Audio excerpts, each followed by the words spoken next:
well, you see this live button, and we're gonna go live right here. Now we are live on Instagram. Hello, Instagram. We're hello, and we're gonna be live in a second on Facebook. I think we are. Can you see this live button? Yes? Yes, Ruby?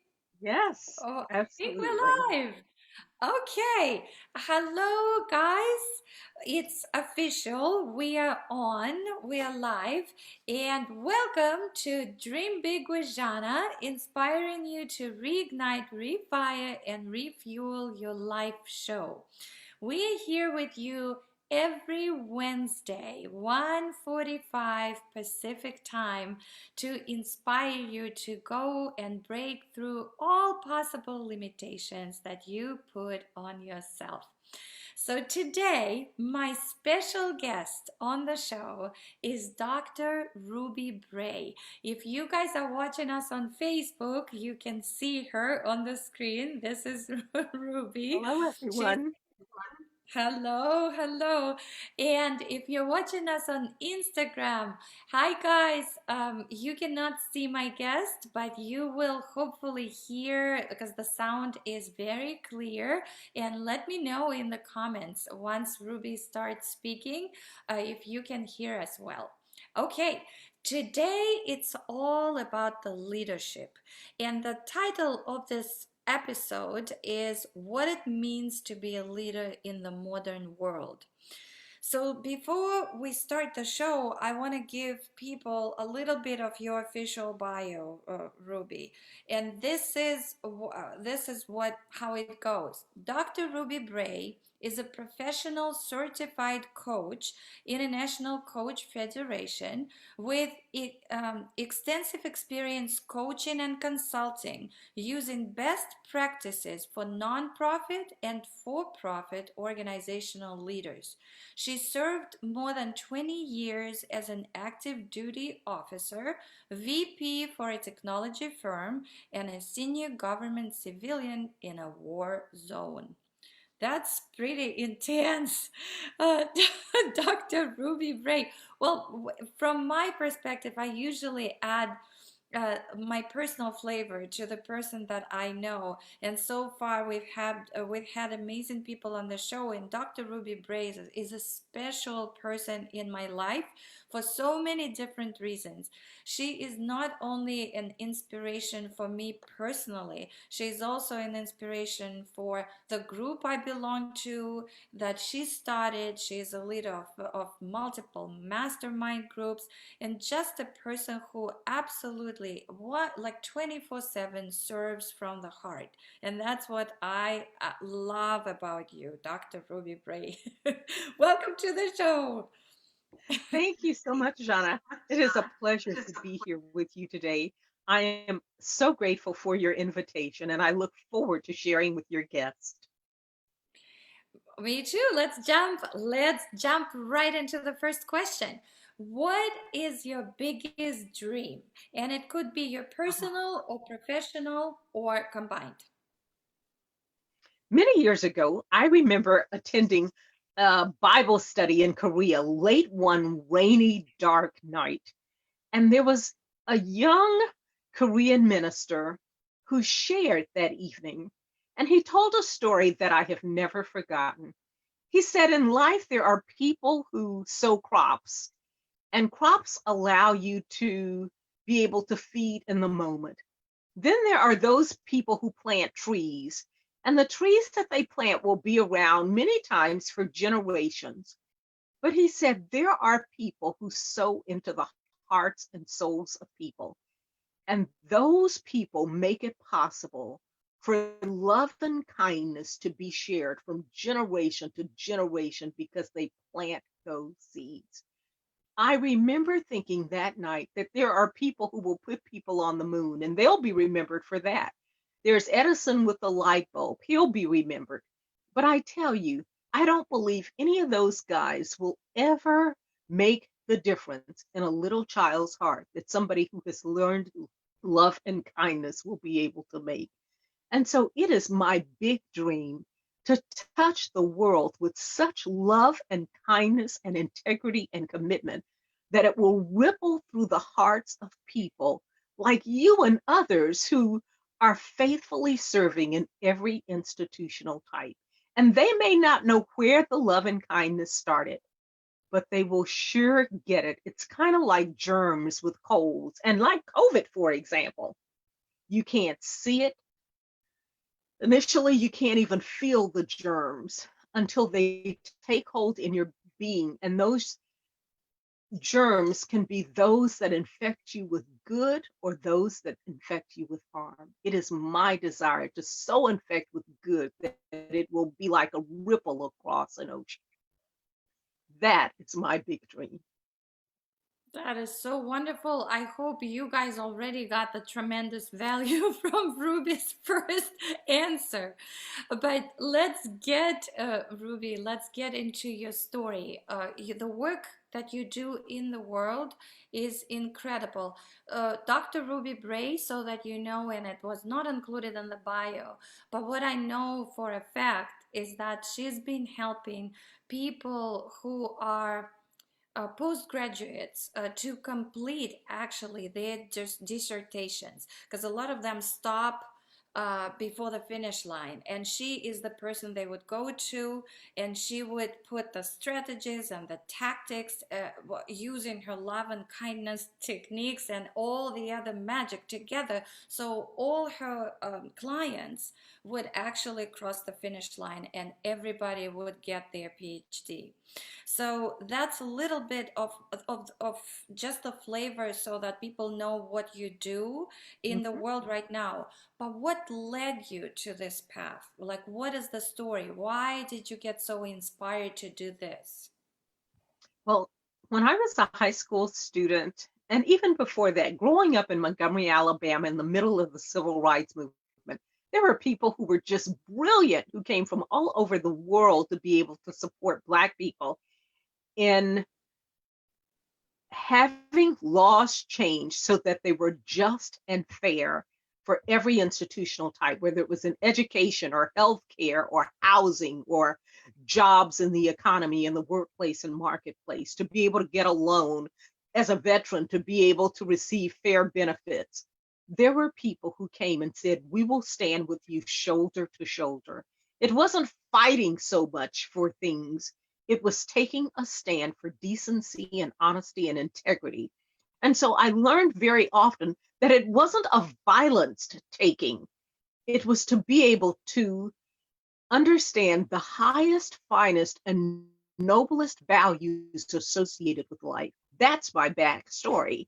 Well, when I left Montgomery, I ended up going to a middle school that I integrated in Montgomery, and then to Atlanta to high school. Well, I graduated from high school early, but when I got to college, I nearly flunked out my freshman year. I realized that with the hard math and German and other courses that I really did not know how to study. My study skills were not great. I had an incredible memory though. Well, when I learned that that was a problem, I really settled in to learn good study skills. And when I learned those skills and test taking skills and writing, I found that school was much easier and I finished college early and went on to graduate school and a doctoral program. And to my utter surprise, I finished the doctoral program in a little over 2 years. Many of my clients are people now who have been in programs for 4, 5, 6.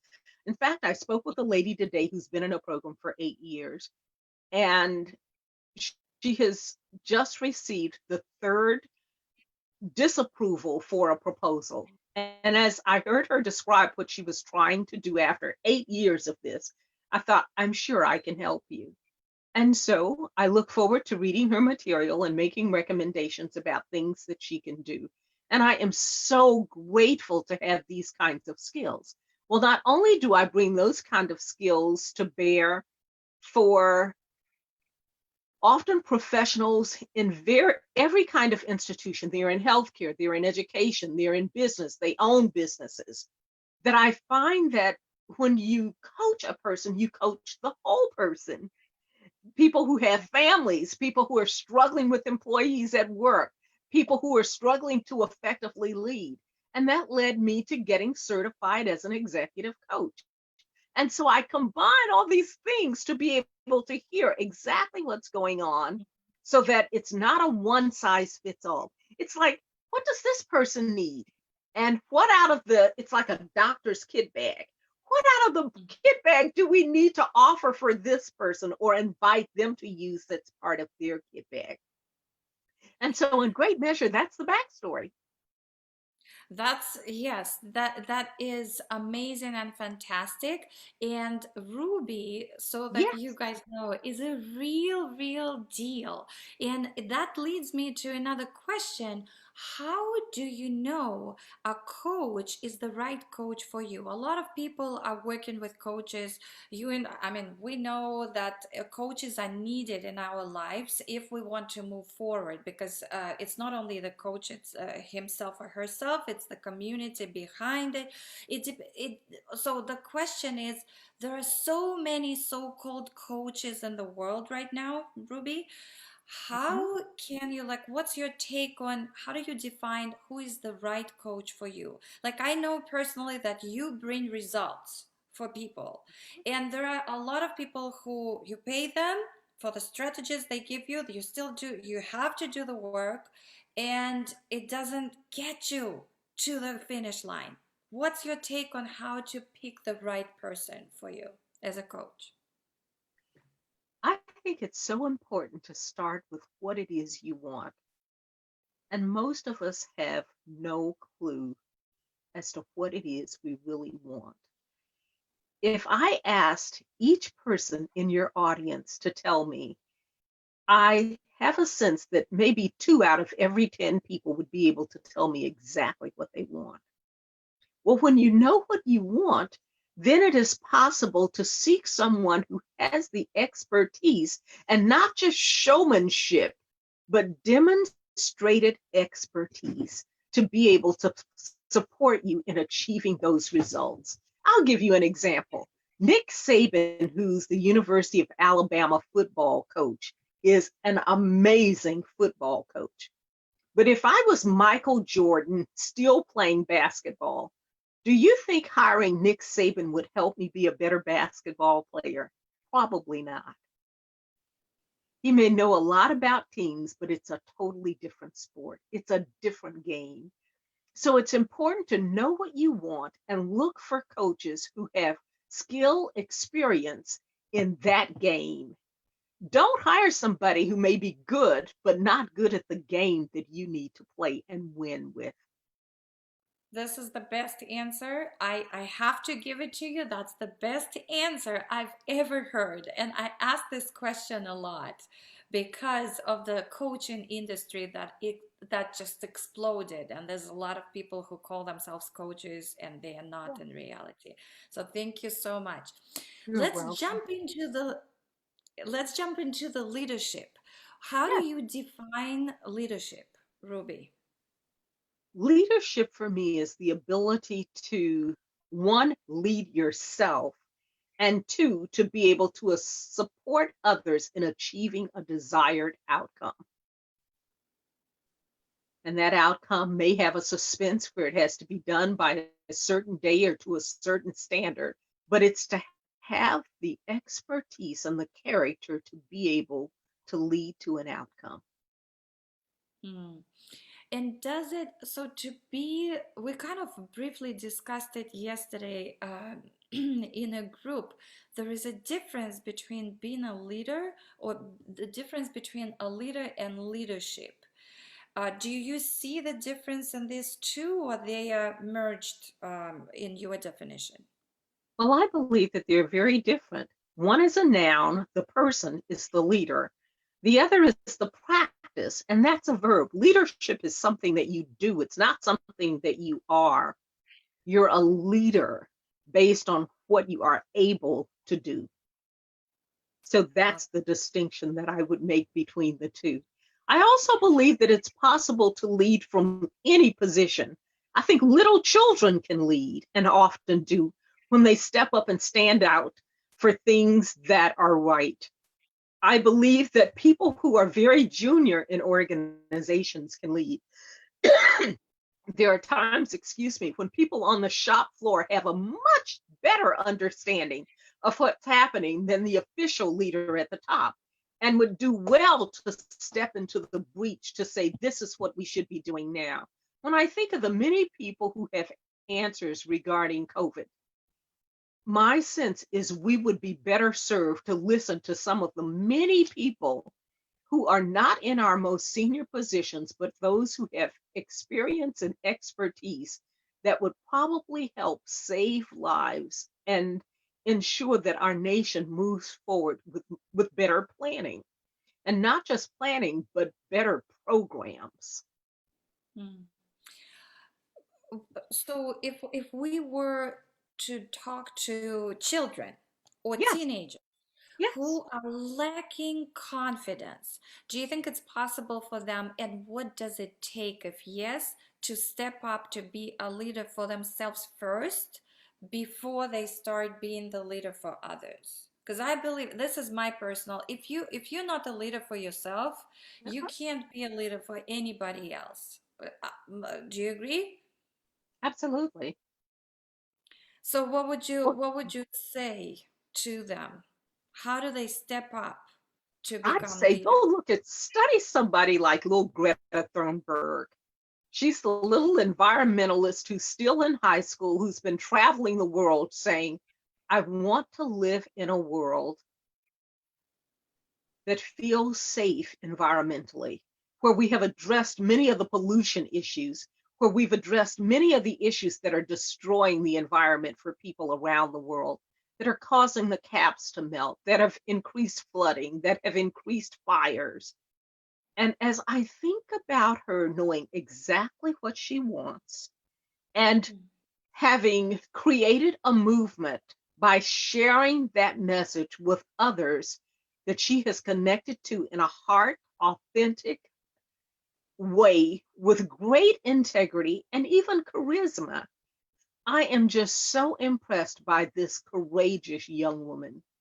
I remember when she was attacked and she did not attack back, but she never stepped away from the stand that she had taken regarding this very important environmental issue.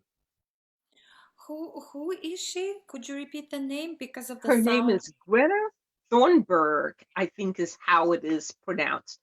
Thunberg. She's like 15 or 16, and she Oh, spoke before the United Nations concerning the importance of addressing environmental issues. I know who you're talking about, and I just simply forgot the name. But we'll put it in the comments underneath the video if you guys want to check it out and show it to your kids. Yeah, that's important for sure. Yes. Um, well, Ruby, if you don't mind, from your practice, could you please share something that is absolutely essential in terms of learning strategies? Because I know you created the book, right? You could talk about the book also, which Yes. is helpful to anybody who is trying to get through any type of curriculum or accomplish any type of goal. Maybe let's just jump right into the book, and maybe you can share a few things that could be helpful to all our listeners and viewers, and they can apply it immediately. How to get the results in what you're doing. Many years ago, when I was invited to write in, I think, the first book, I was led to write on a construct that's called autonomy. And I thought, what does it mean to have autonomy, to have agency, to have a belief in yourself that you are willing to take a stand against others who may bully you?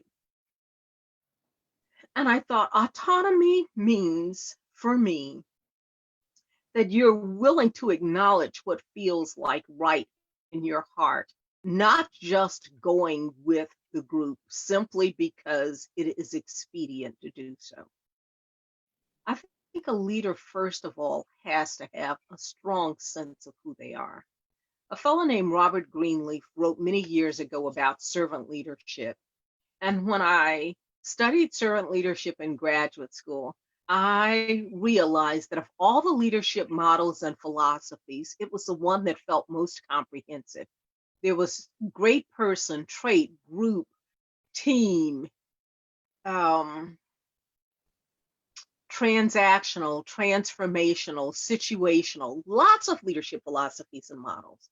But servant leadership encompassed four things that when I share with leaders and work with leaders now, I assess to what degree the leader encompasses these things. First is to understand self, to have a strong sense of self, their abilities, their foresight to be able to look forward, to be able to conceptualize ideas, to be able to communicate those ideas to others in ways that are persuasive. The next is to care deeply for other people so that you listen, you have empathy, which we see so little of right now. But then among people who are protesting, lots of empathy. So to listen, have empathy, to work to heal things that are wrong and hurtful, persuasion,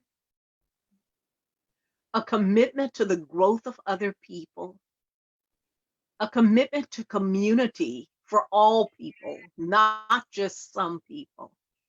And the last, which I consider really important after you have the ability to address the task at hand, because when you lead, you're always leading to accomplish something, is Mhm. stewardship.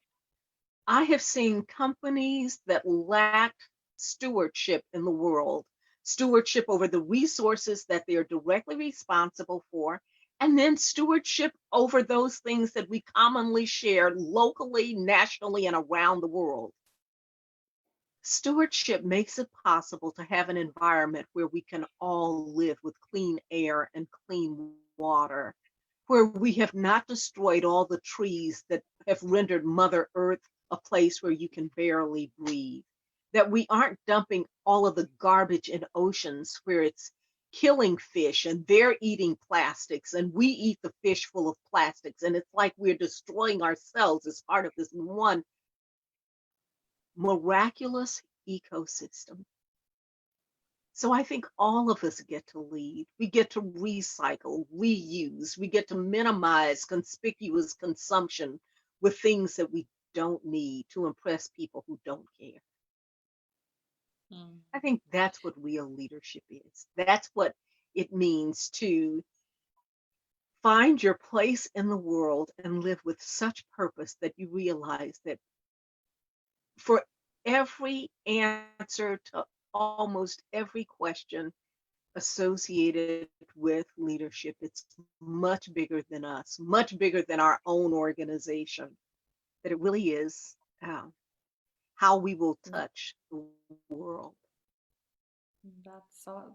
That's a beautiful answer on the leadership. That's beautiful. And the book, could you share that book that you Yes, one of them? it's, Actually, in fact, I want you to share all the books that matter to you that you would give people as a gift if you had to pick one or several. So what is it? oh, well, Success Strategies is this one, the one that I worked on Ken, with Brian Tracy, Margaret Blanchard, Ken Blanchard's wife, and Dr. Warren Bennis, a noted business professor at University of California. The Mm. other is to discover your inner strength. And there were probably 10 or 12 of us who worked on this book. And this one, again, Brian Tracy was invited to contribute. Ken Blanchard wrote a section, the fellow who did One Minute Manager years ago, and Stephen Covey, who's no longer with us. And I especially treasure this one, to have had an opportunity to co-author this work with somebody who was committed to quality leadership. Mm. And There, the book that was ABC, I think it was ABCs of oh, Learning or something. service learning, student Yes, reflections on making a difference. We took college leaders, the student government leaders, to visit 3 schools in Washington. Many times we get degrees at college hoping to have great jobs so that we can make a lot of money, buy a car, own a house, buy fancy designer clothes. But it's not often that we have taken the time to think about those who will be served by us as we work in those career areas. And so we took them to meet little children at these schools. And the schools were underfunded public elementary and middle schools in Washington and Maryland. Mhm. And the thoughts that those young college students had when we did our brief out were so inspiring that I told them that if they wrote them, I would see that they got published. And they did, and I did. And I organized their thoughts around the schools, focused on themselves, focused on the students, the faculty, the administrators in the schools, the staffs in the schools, the children in the schools. We focused on the work, the quality of the education, the materials that were available for these children to learn or to use to learn. And then last, stewardship, which was the facilities, which were the facilities and what the children had, even down to little mats that they slept on, the little blankets often that were just worn and old. And I Mhm. thought, we so fight not to have to pay taxes, but it's so wonderful to see where our tax dollars go when they are properly used. And this is why it is so important to really listen to those people who are elected officials and appointed ones. Get a sense of what they really stand for, what their values are, what they consider important. Do they believe that you put people over things? And when you put people over things, you don't just put a group over another group, but Mhm. where there is unity, you know that everybody will have an opportunity to be blessed as a result of the work. And so, as we listen to elected officials, we want to make sure that as we get registered to vote, whether we are voting by mail or in, that we have the time to study the candidates and to choose those who will best represent not just my individual opinion, but will represent all people who will live and be directly affected by the laws, the actions that are required by that official. Awesome. Is that book still available on your website or through the Yes, they're website or on still Amazon? available. Yeah. Yes, So, all guys, three, I okay, all three of them. So all we're three gonna of give you the links if you are interested. Go and grab the books. It's really, really profound, and Dr. Ruby Bray's style, writing style, is incredible too. So not only you get the value, but you get the value with the great writing style. I'm really into that right now because I'm trying to write something myself. So I'm learning and studying different writing styles. Thank you. Ruby, any other books that you would recommend, something that has made an influence in your life, in your personal life, that you would like to share with us? Yes. Another book that comes to mind is Maya Angelou's book. And this one, I'm going to see if I can take it out without toppling things. This is a book that I learned of, within the last 6 months. And it's titled The Future is Faster Than You Think. This book is amazing. It's Is written it by a Maya? guy na- Is it named, Maya Angelou? say again? Is it Maya? You said Maya Angelou's book. Maya Angelou is one of my favorite authors, and so anything by Maya Angelou is insightful and worth I reading. love her. But this And one is then different. this is different.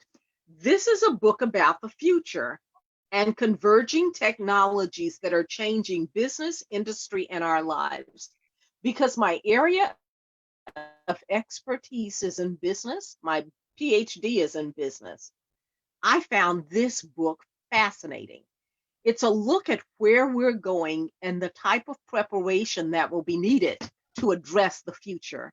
It's the guy who came up with the X Prize, for those of you who are familiar. And he has written, two or three other books. He is the one of the world's 50 greatest leaders by Fortune magazine. So when you think of the billions of people in the world, one of the 50 greatest leaders, when Peter Diamandis speaks, and writes, what he writes is probably worth listening to. Yeah. And so I highly commend this book to you. Awesome. Thank you so much. You're welcome. Ruby, again, for everybody, first of all, thank you so much, Instagram, for joining us for this interview. We're talking with Dr. Rubye Braye. And for those of you who are watching us on Facebook, you guys know that this interview is going to be up on my YouTube channel, Zhanna Spitz. You will see Dream Big with Zhanna, inspiring you to reignite, refire, and refuel your life. You can catch it later over there if you are watching the replay or you want to share with your friends. It's really incredible information for anybody who would like to step up as a leader for yourself or for your organization. Dr. Rubye Braye, I have another question. Yes. What is your impossible, I call it impossible story, something that you thought was impossible for you in the past and then all of a sudden it happened? I'm sure you have lots of examples. Maybe you can pick one or several. Well, nothing feels impossible anymore. That means everything is within the realm of possibility now. So I'm not afraid to dream and I'm not afraid to jump in and try. One of the things that I so lean to now is to take the time to simply write down what it is I really want. And I started with that. It is amazing how quickly things materialize when you get clear about what you want. How It's as though often? the universe says, okay, I will show you that I've heard you. And often I have found that I get exactly what I asked for, or I get something that's even better. And I've learned to be open to really big possibilities and to have them be meaningful possibilities. And I say that because if you get what you want and it turns out that it's something that's mediocre, like a car or just a house, and I say that, and I'm not putting down people who are homeless or people who have never owned a house or always lived in an apartment. It's just be very careful what you ask for. Do not choose mediocre things. It's as though the universe has an account with your name on it. And to the extent that you're willing to ask, it will be given. And it may not happen just the way you imagined. It may not look just the way that you wanted. But I tell you, I've marveled at how often when I have had things show up in my life, they have, when I accepted and was filled with gratitude, I found that I was blessed, and often through my acceptance, I blessed others. It's like right now I'm being asked to serve on boards. I got another request today. This is like the third board in like a month or two. And a part of me has become so wanting to be a little stingy with my time because I realize that life, the older I get, it's as though life feels really, really short, the time that's left. And so I want to jam in all these things that are still on my to-do list. It's like pack it full, rust out, burn out, don't rust out. to be busy, go out when it's time to go out flaming out because I was so busy doing up until the very last. So that's it for me. The dreaming big is to be able to touch more people in the world with love and kindness, and to have Absolutely. work in support of others who are doing amazing work.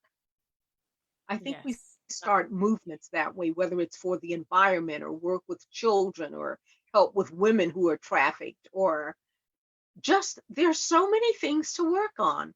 Adequate health care, care for seniors, homeless, providing homes for homeless people. You name it. Yeah. I The saw a man possibility. who had designed the most beautiful tiny homes. Go to a website by an architect named Jeffrey Dungan, Dungan. He's a Birmingham, Alabama architect who designs houses that are $1 million to $5 million. And he was invited by Warren Buffett's organization, Berkshire Hathaway, to design many houses. And these tiny houses are just exquisite in detail and so beautiful. It's almost as though I would love to just have one in my backyard that I could go to every day and just take a little rest. Hmm. In fact, you haven't asked me about worst advice and best advice, but I'd like I to answer will. that. That was my, I was gonna, that was my next question. What is the best advice that you've ever been given, or what's the worst? The worst advice I was ever given was when I was a young lieutenant in the Army. I remember being told, accomplish the mission and then take care of the troops. And something inside of me always knew that that was wrong.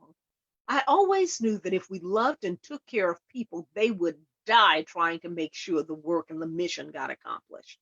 And over the years that I served in every unit where I served, I really worked at being able to hear soldiers and hear the needs of their families.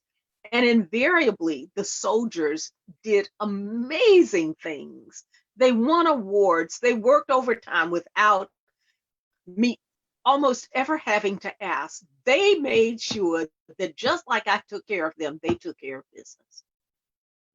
So over the years, I believed if you will care for people, people will care for stuff. The next was the best advice was to be committed to excellence, not to perfection. So many of us are so stuck, never ever releasing our great work because it's not perfect, because it's missing a word, or it's missing a phrase, or the color paint is not quite right, or it's not quite as neat as you'd like, or the recipe didn't work as well, or the car doesn't have quite as many gadgets and widgets as you'd like.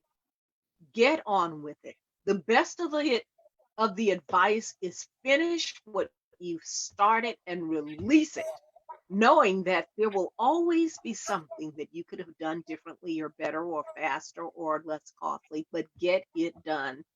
I was listening to an interview with the Black um, oh, astronomist, I think he is, Neil something. And he was explaining how the person in the world who seems to be doing the greatest work right now is Elon Musk. Elon Musk decided that we needed to do something about cars on the road and efficiency with fossil fuels, and he built a Tesla. He decided that we needed to reduce all of the fumes being released by houses with fossil fuels. So he started Solar City, which is now the number one, the largest solar company in the country. And then he decided that we needed to get to the place where we could go to Mars or the moon or out into space. And he built this company to take people into space and to shuttle satellites back and forth and place them into space. So don't be afraid to dream big and know that it doesn't have to be perfect. It just needs to represent great progress. I suspect that some of the people listening to me share right now have ideas or prototypes or things that you have designed or made that somebody in the world so desperately needs, I would say release it to the world. And then let spirit show you how to make it better. But don't keep holding it, waiting, waiting, waiting. Don't be one of those people who will take it to the grave. Absolutely. I totally agree with you. And that's another leadership quality that you're talking about. And Ruby, we are wrapping up. We are coming to an end with the show, although it's not the end. We're probably gonna re-invite you to the show. I can't get enough of you, Ruby. It's just every minute, every word that you're saying, it resonates with me deeply. And you know what else resonates is the image that you several years ago, by the way, Ruby has been on the show. It's the second appearance. Um, it's the image, the visual that you gave me, and maybe you remember. It was a story about somebody who was holding the pole. Do you remember what I'm talking about? And Yeah. when you hold the pole, could you? I don't want to tell your story, so please share it with us. I went to a workshop for people who were Mensons. Mensons are the geniuses, the people who have IQs over 130. And there was a guy who went on stage who said the way to be able to address life is like taking a yardstick and you put it in your hand.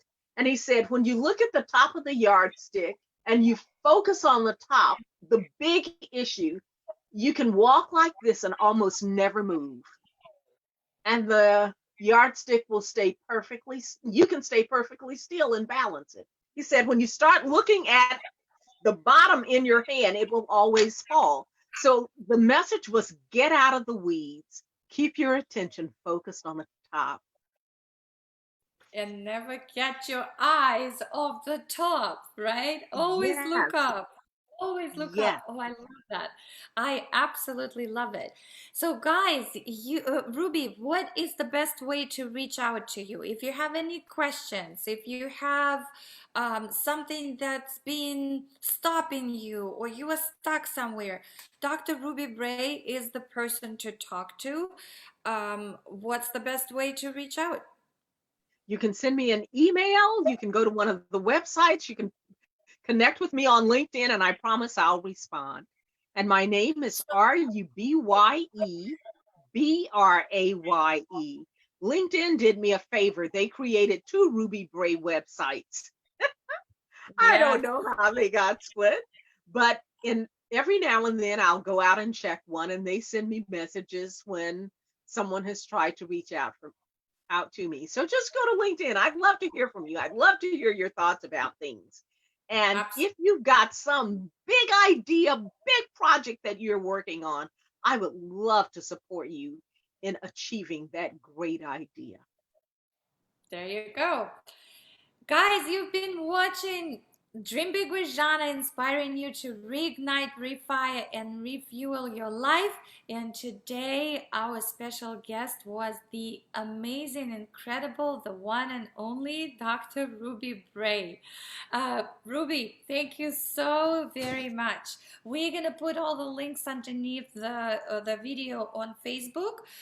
Instagram people, thank you so much for joining us. I hope you could hear everything, all the wisdom that Dr. Ruby was sharing with us today.